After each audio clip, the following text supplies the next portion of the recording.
Hello Wonderland, Kelly here. Out for a full day wander today, which is lovely. Currently somewhere in the middle of Virginia. I don't even know where I am. And I don't know, I think this is the James River. Let me flip around here. That's my friend Mike. We are out wandering to the mountains. But on the way, we have found this lovely boat ramp spot. Is this the James River, you think? Yeah. Along the James River. Misty old railroad crossing towers over there. Thought this was too nice to pass up, so we didn't pass it up. All right, so yeah, we're heading to the mountains, gonna do some stuff. Some waterfalls, climb a mountain, the usual. It's mid-October, so fall color is what I'm really looking for today. Got the R5II, of course. Mike has his R6II, so we might do a little comparison about that. Uh-oh, I don't know if I got that. I might have.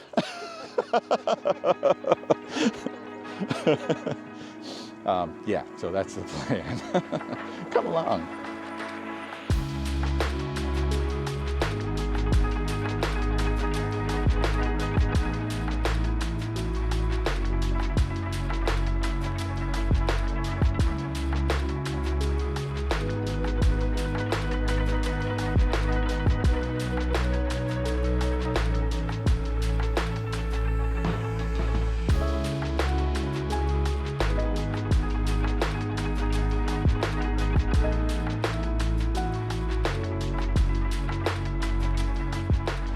All right, we've arrived at our first official stop of the morning, Statons Creek Falls, which I've been here before. I videoed here before, I think. It's pretty nice. And this one is a roadside fall that's kind of off the beaten track. So I think we'll have it to ourselves for a little bit. Yeah, so over here, the upper part goes off around the corner there, which is really nice too. Got some fall color going on, so that's excellent. Down there, that looks really nice. So some good shots here. All right, let's see what we can come up with. I am cold. It's like 32 degrees, and I didn't bring my gloves because I didn't think it was going to be this cold. The mountains, you just never know. It'll warm up though. Okay, on we go. Pretty amazing spot. I love the cascades that keep dropping down different levels. It's tough to find a good angle, especially because, flip around here, it's really scrambly here on the side. It's all rocky, leaves, not what I would call great footing. But yeah, this spot's pretty good. You can get this cascade here and going up there a bit. Pretty good, yeah.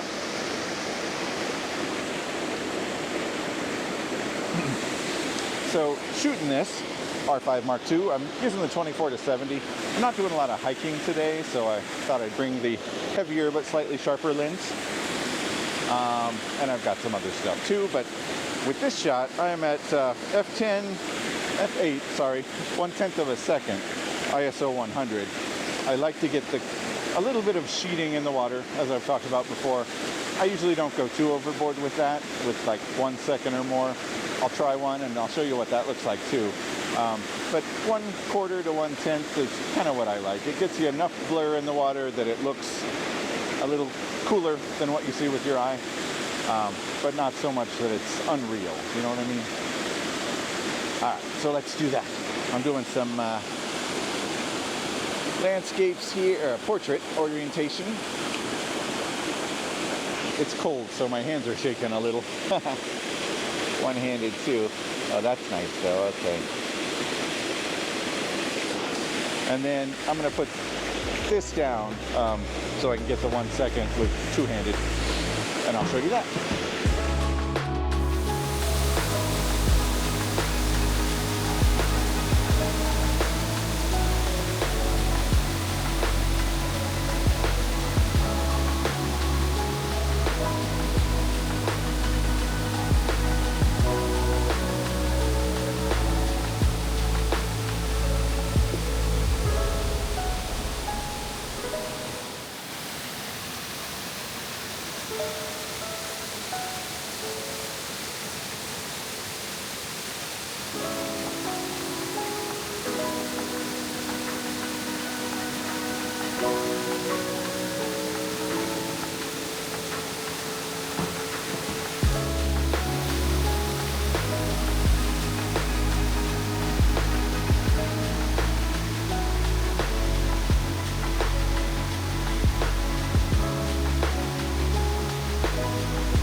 Next stop is the Yankee Horse Ridge Overlook Trail along the Blue Ridge Parkway. So named because, as the story goes, during the Civil War, a Union soldier's horse fell off this ridge and had to be shot. I don't know how true that is. Likely story as any, I suppose. But yeah, the name stuck at any rate. But this is a really cool spot. It's got Wigwam Falls, which actually continue up the hillside there. And here, this neat reconstructed railway from the coal mining days of this area. So that is pretty nice going around the corner there. All right, yes. So, we shoot. So here, for a composition, I don't like necessarily the road and my car over there.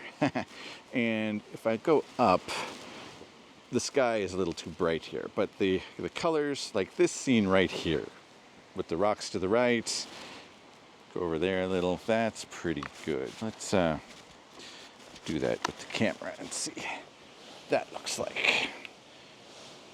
Yeah, so that's about what I'm talking about. I want to focus about mid-ground. Can go over there a little. That's looking pretty dark. I'm going to crank the ISO. I'm at f13. I'll go to f10. A little underexposed, but I kind of like that. I'll enhance the glow, I think, in the trees in post. Like so. And we'll see what that looks like.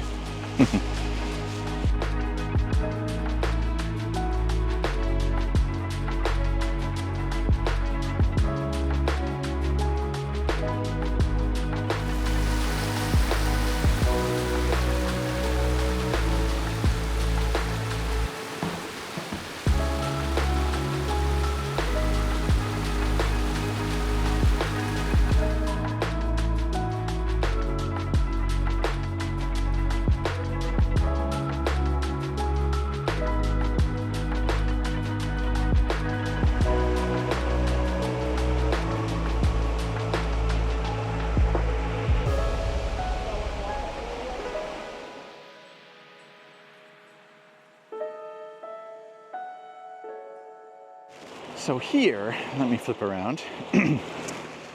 I'm doing something that I learned as the Brennizer method, named after a photographer named Ryan Brennizer, who I used to follow actually on Flickr way back in the day.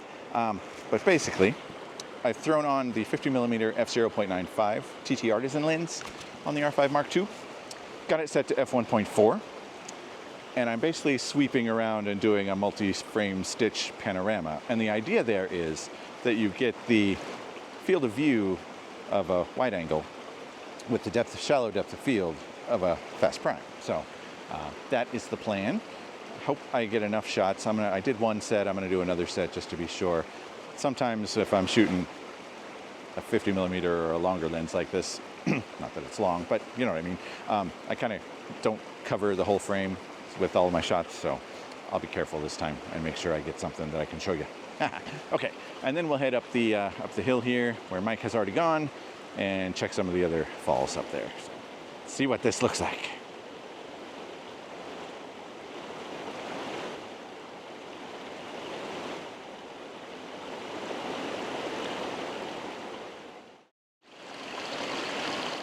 Mike's getting down and dirty. It's another nice spot.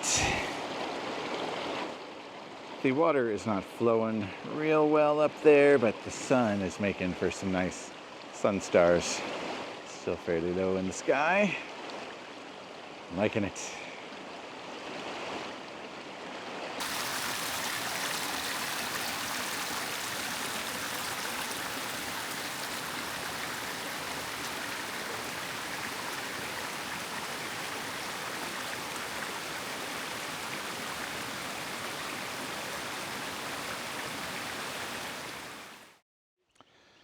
All right, So Yankee Horse, excellent. I love that spot. The rest, well, the next stretch anyway, we're working our way south on the Blue Ridge Parkway and just kind of stopping at the various overlooks, some of which have little trails attached. Like I said, we're not doing a lot of hiking today, so some of these just have like a 0.1 or 0.2 mile little loop trail. We're at one of those, Boston Knob Overlook right now. And let me flip around here. We're looking at this tree off in the distance a little bit with the ridgeline behind it. I'm thinking that will be lovely. So let's see what we can do here. I should have my camera prepared at all times. I don't. Okay. So here, I'm thinking HDR is what I'm looking at. So I'm focusing on the tree. You're probably not seeing that. There we are. Like the ridgeline behind it, I've got the 10 to 20 millimeter at 20 millimeters right now. So I'm going to do a quick HDR here. And I kind of want the ridgeline kind of out of focus behind it. The tree is my main subject, so I'm at f5.6. I love that the R5II can do brackets in electronic shutter. Very nice. All right, so as you probably saw there, I'm at f5.6. I'm at ISO 500, which is really not necessary, but it's giving me a starting shutter speed of about 1/1250th, which is pretty good for HDR, especially since I'm doing it one-handed. So let me take one vertical and get a little more sky in that one. Okay, and we'll see what those look like. Fun times.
Okay, so we meandered south on the Blue Ridge Parkway.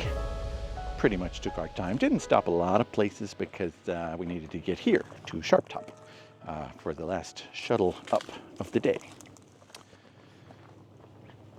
Well, there might have been one more, but anyway, yeah, so now we are climbing up the scenic route from the shuttle stop, which is about 1,500 feet linearly from the summit up to the summit. So up there, and it's beautiful. So let's go see some views. The lighting we've encountered today, as you can see, not a cloud in the sky. Not ideal for photography, unfortunately.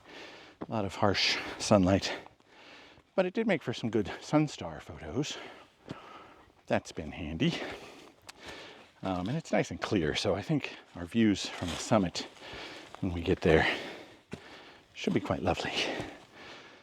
And I'm hoping there's enough fall color around so that I can at least make it pop in post, even if I have to fake it a little bit, just a little bit.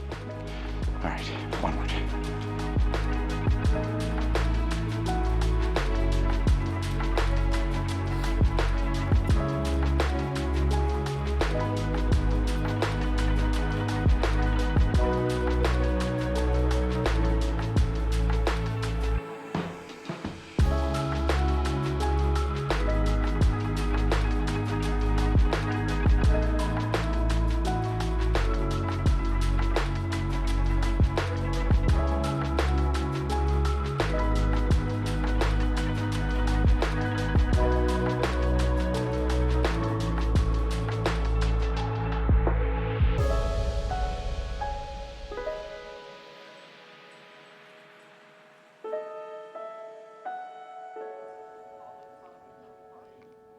And that was Sharp Top. Very nice excursion up here, of course. Now, from the peak where we are now, we head down back to the bottom. We're walking down. It's a lot better on the way down than on the way up, which is why we took the shuttle on the way up. Good thing, too. Okay, so we'll start down. Hopefully we'll see some good stuff and some good scenery on the way. And stay tuned.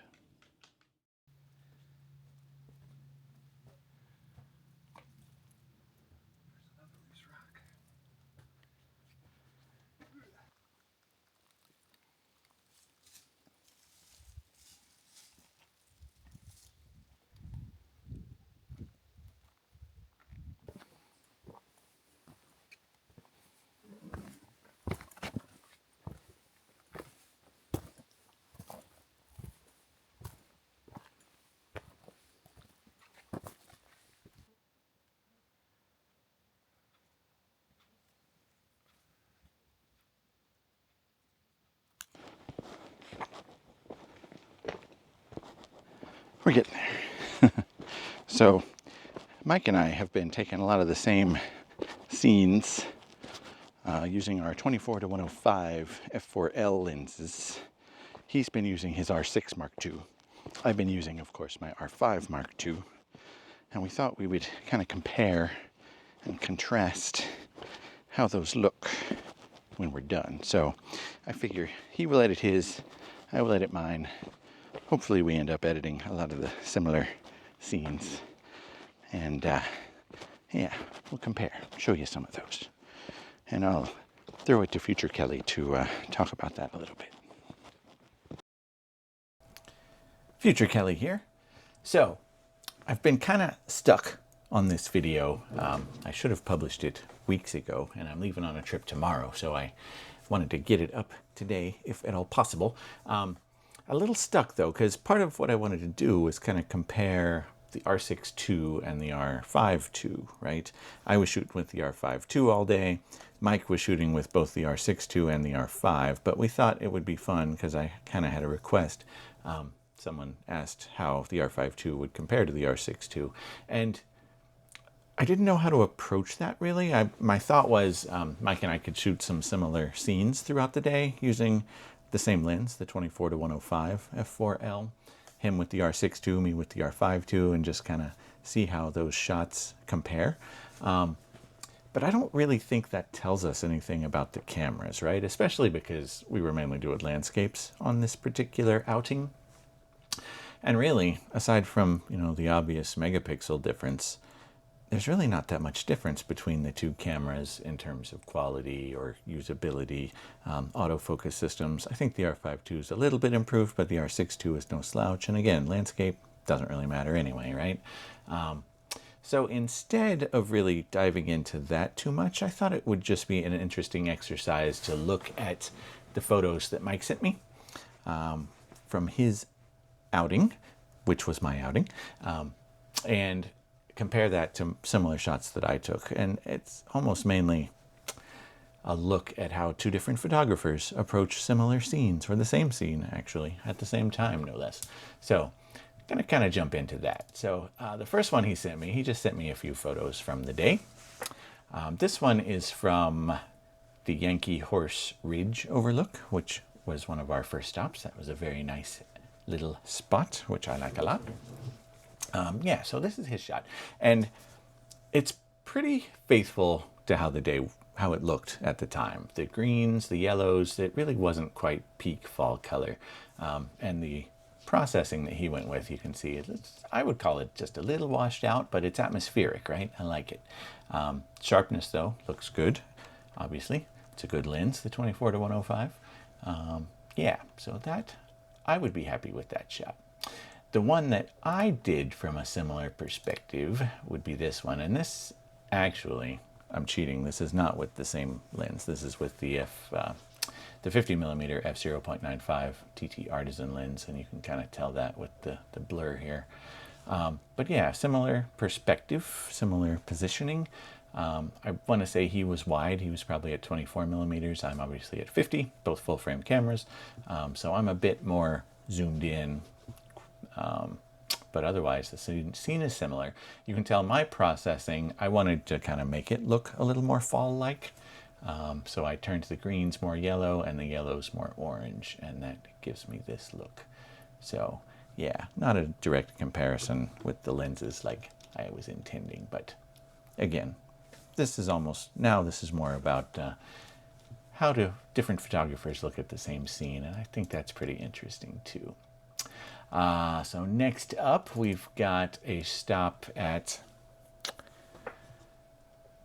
now I can't remember the name of this waterfall. It's obviously an artificial waterfall. Yeah, I'll put it in a subtitle, sorry. It's been a few weeks, like I said. But this was kind of the highlight of this particular location. So Mike went with a nice motion blur here on the water. And we actually talked a little bit about that when we were at Statons Creek Falls. I was saying I tend to prefer like a 1/10 or a 1/5 of a second. It blurs the water, but it doesn't turn it into a sheet. Whereas a longer exposure, this is probably 1/2 second, 0.8 seconds, something like that, makes the water more sheety looking. And as the day went on, I did try that too, and I kind of liked the results of the longer exposures as well. So maybe I'll change my mind about that. Yeah, but this is Mike's. So he pretty much filled the frame with the waterfall, a little bit of background and sky up above there. And that is a good choice for this scene, especially given the brightness difference. You can tell the waterfall itself was pretty shaded. Behind it was pretty washed out. In direct sunlight, it was a clear, sunny day. So yeah, that's what that looks like. My version of that, I did get more sky and background. Here you can kind of tell I wasn't using a longer shutter speed. This is probably about 1/10 or maybe an 1/8 of a second. So you still got a little bit more detail in the water coming down. I did HDR this one, I believe. Yeah. So this was a combination of 3 frames, 3 exposures, and that let me get a little more blue and detail in the sky and trees back there. So I was a little wider for that reason. But otherwise, yeah, not bad, not bad. Same location. Oh, I like this one of Mike's. Yeah, this is that creek. So after the waterfall, it just flows off into a creek and keeps going around the corner here. So looking down there, obviously the shadow, the colors, the reflections, Very nice, very nice. I like this one.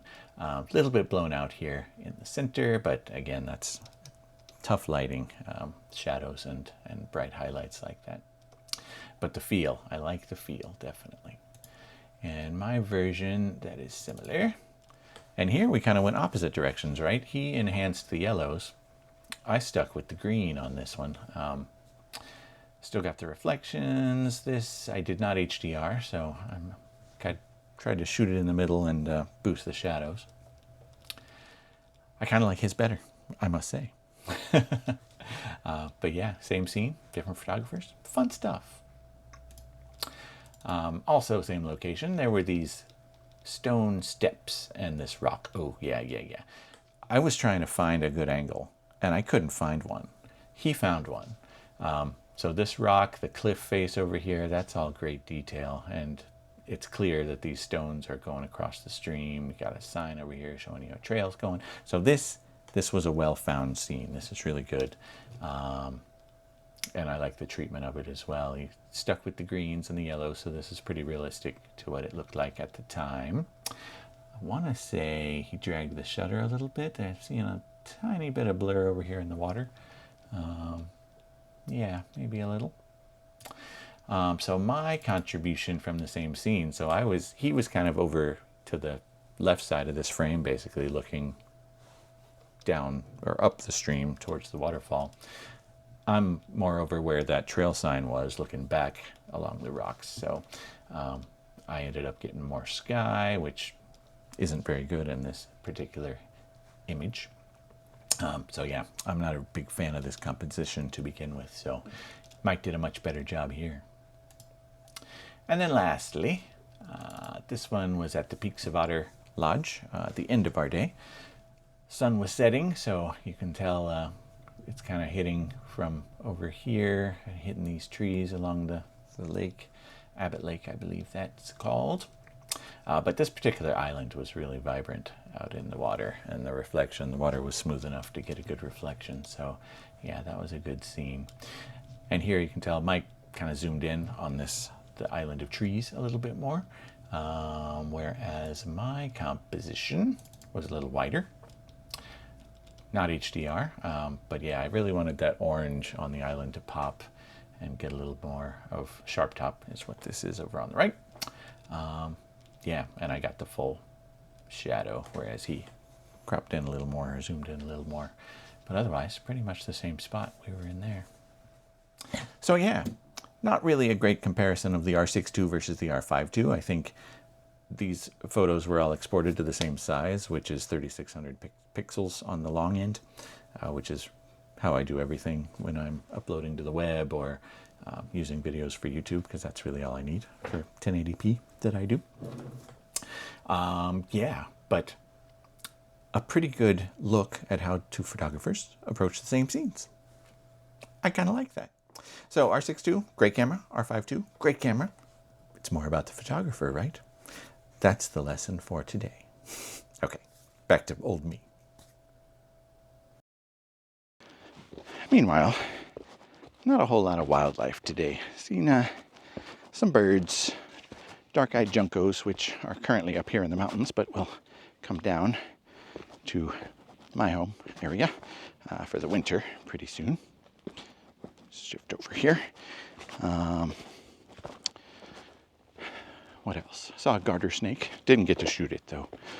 Chipmunks and squirrels up here. We were hoping for maybe some deer and even a bear, but it does not seem to be the case. So mostly landscapes today, and unfortunately the fall color not quite here yet.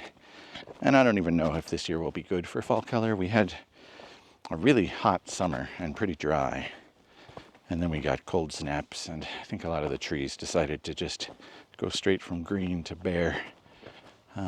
So there's some color, and I think I can bring it out in post a bit better. A little bit artificial maybe, but at least it's the right time of year. Okay, keep going. I think we're getting fairly close to the parking lot. Maybe, hopefully.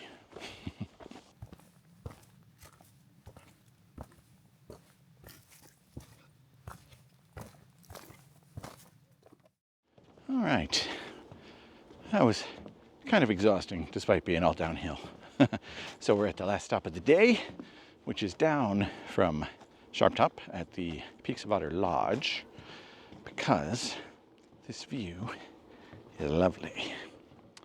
And that is Sharp Top, so the top of that mountain is where we just were and hiked down from all that way,